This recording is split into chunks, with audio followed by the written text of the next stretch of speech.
సోఫాలో కూర్చున్న అత్తగారు శారద ముందు తోడికోడలు అనామిక భావన కోపంగా నిలబడ్డారు.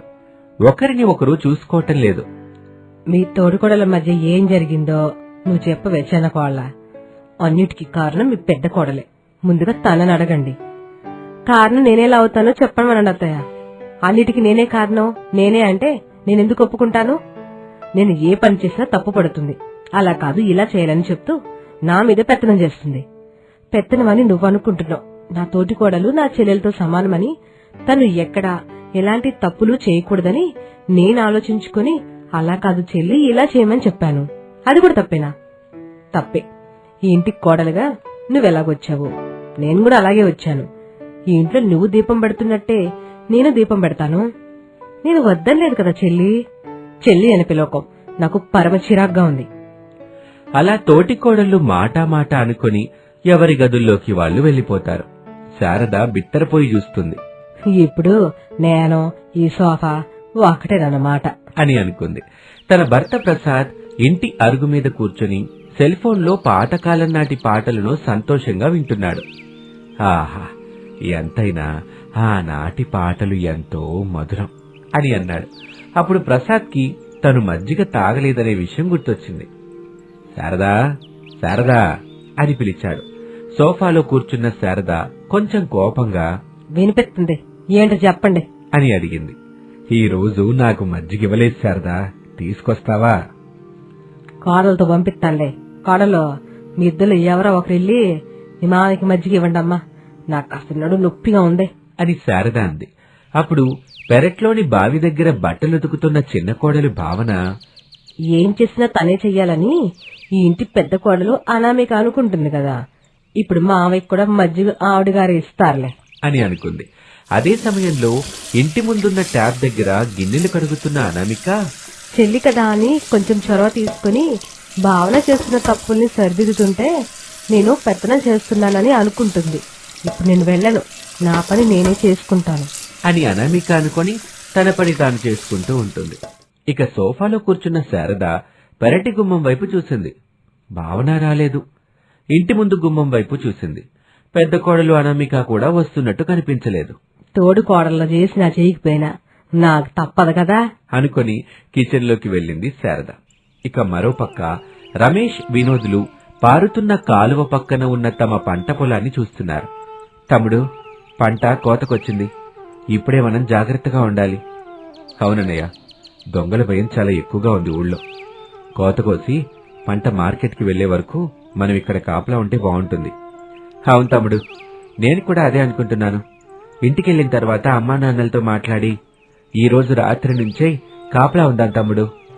సరే అన్నయ్య, రాత్రి ఇంటికెళ్లిన తర్వాత మాట్లాడదాంలే అని అన్నదమ్ములిద్దరూ మాట్లాడుకుంటుంటే అనామిక, భావన కోపంగా ఒకరినొకరు చూసుకుంటూ తమ భర్తలకి అప్పుడే అన్నం డబ్బాలు తీసుకొచ్చారు.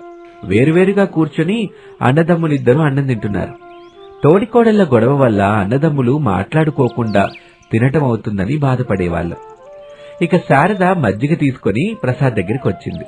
చికెను, ఆమ్లెట్లు అతిగా తినటం అంత మంచిది కాదని ఎంత చెప్పినా కూడా నా మాట వినరు. ఆ తర్వాత శారద బాగా వేడి చేసినట్టుంది, మజ్జిగ ఇవ్వు అంట ప్రాణాలు తోడేస్తా ఉంటారు, తాగండి అంటూ మజ్జిగ గ్లాస్ ఇచ్చింది. ప్రసాద్ పాటల్ని ఆఫ్ చేసి మజ్జిగ తాగాడు. నిజం చెప్పమంటావా శారదా, నీ చేతులకి ఏదో మహత్యం ఉంది. నువ్వేం చేసినా చాలా బావుండిద్ది. చికెన్ వండితే 2 ముద్దలు ఎక్కువ తినాలనిపిస్తుంది. అదే నీ చేత్తో నువ్వు ఆమ్లెట్లు ఎత్తే ఇంకో 2 తినాలనిపిస్తుంది. ఎప్పుడు తిండి గురించేనా? ఇంట్లో ఉన్న తోడు కోడల గురించి ఆలోచించేది ఏమైనా ఉందా?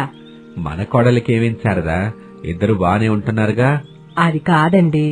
ఇలా చూడు శారదా, గొడవపడ్డ తోటి కోడళ్ళు ఒక్కటి కావాలంటే మనం ఇంత పెద్దింట్లో ఉండకూడదు. ఇల్లు పెద్దదిగా ఉంది కాబట్టి చెరువు దిక్కుకు వెళ్లి పని చేసుకుంటున్నారు. అదే ఇల్లు చిన్నగా ఉంటే అని ప్రసాద్ చెప్పిన మాటలోని ఆంతర్యం ఏంటో శారద అర్థం చేసుకుంది.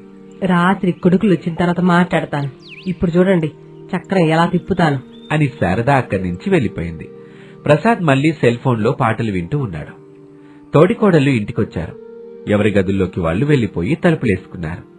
కిచెన్లో ఉన్న శారద అది గమనించి రాత్రి కొడుకులు వచ్చిన తర్వాత మీ సంగతి చెప్తాను అని శారద అనుకుని తన పని తాను చేసుకుంటూ ఉంటుంది. ఇలా సమయం గడుస్తూ ఉంటుంది. రాత్రి అయింది. ఇంటి బయట చల్లని వాతావరణంలో మంచంలో శారదా ప్రసాదులు కూర్చున్నారు. రమేష్ దగ్గర అనామిక, వినోద్ దగ్గర భావన నిలబడ్డారు. ఇట చూడండి బాబు, ఇంకో 2 రోజుల్లో మనం ఈ ఇంటిని బ్యాంక్ వాళ్ళకు వదిలిపెట్టేసి ఇంకో ఇంటికి వెళ్ళాలి. ఏంటమ్మా నువ్వు చెప్పేది? బ్యాంకు వాళ్ళకి ఇంటిని వదిలిపెట్టాలా? ఎందుకు? మీ నాన్నగారు ఒక వ్యక్తికి హామీ ఇచ్చాడమ్మా. అతను మోసం చేసి వెళ్ళిపోయాడు. ఇప్పుడు బ్యాంక్ వాళ్ళు మీ నాన్న మీద ఒత్తిడి తీసుకొస్తున్నారు బాబు. అందుకే ఈ నిర్ణయం తీసుకున్నాం మేము. మరి మనం ఎక్కడుంటామమ్మా? ఎక్కడుంటే మాత్రం ఎవరు ఒప్పుకుంటారా? పొలం కాలువ పక్కన మనం గడ్డి పెట్టడానికి కొంచెం ఖాళీ స్థలం వదిలిపెట్టాంగా.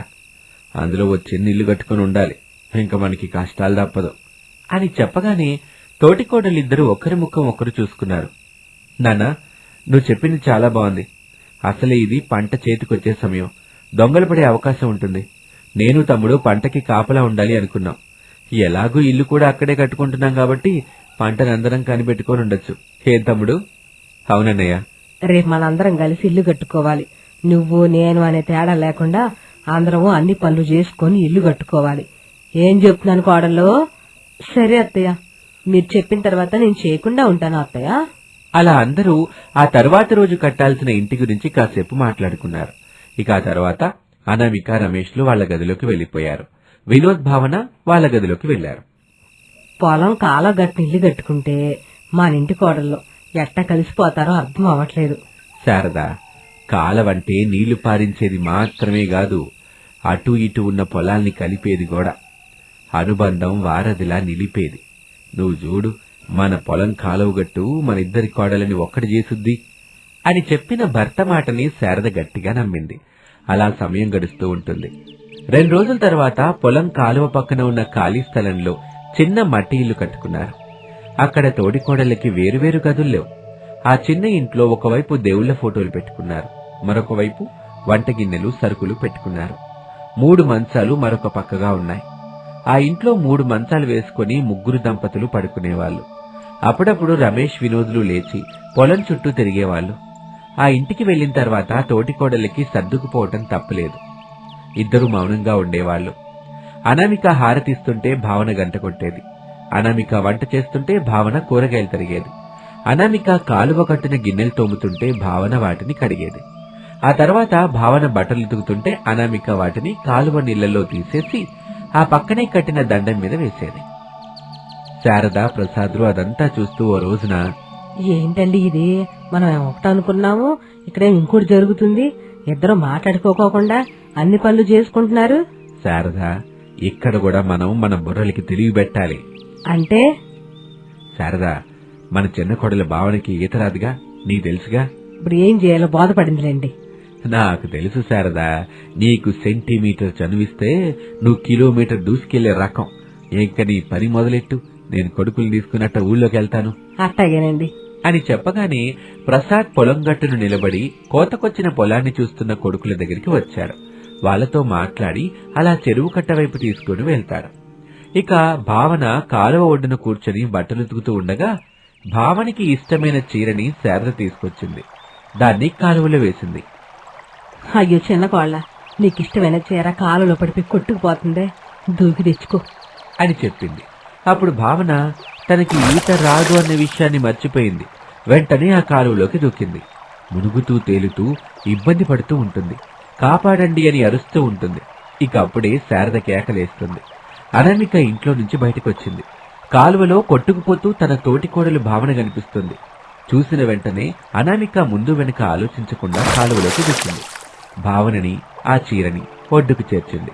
నీళ్లు తాగిన భావన చేత నీళ్లు కక్కించింది. కాళ్ళు చేతులు రాసింది. కాసేపటికి భావన స్పృహలోకొచ్చింది. అత్తగారు శారద ద్వారా అనామిక చేసిన ధైర్యం గురించి, సహాయం గురించి భావన తెలుసుకుంటుంది. సారీ అక్క, నేను అర్థం చేసుకోలేకపోయాను.